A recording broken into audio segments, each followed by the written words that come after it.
বরিশাল সদর উপজেলা পরিষদ নির্বাচনের এক চেয়ারম্যান পদপ্রার্থীর সমর্থকদের উপর প্রতিদ্বন্দ্বী প্রার্থীর সমর্থকদের হামলার অভিযোগ উঠেছে। সোমবার রাতে বরিশালের চরবাড়িয়া ইউনিয়নে প্রচারণা শেষে এক চেয়ারম্যান প্রার্থীর সমর্থকদের উপর এই হামলার ঘটনা ঘটেছে।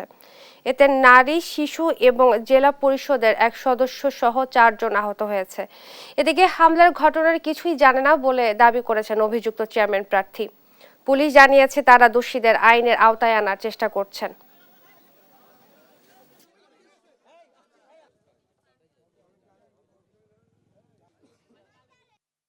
এক পক্ষ আরেক পক্ষকে ইচ্ছা করে আর কি গায়ে ধাক্কাধাক্কি দিয়ে একটা ঝগড়ার সৃষ্টি করার চেষ্টা করছিল।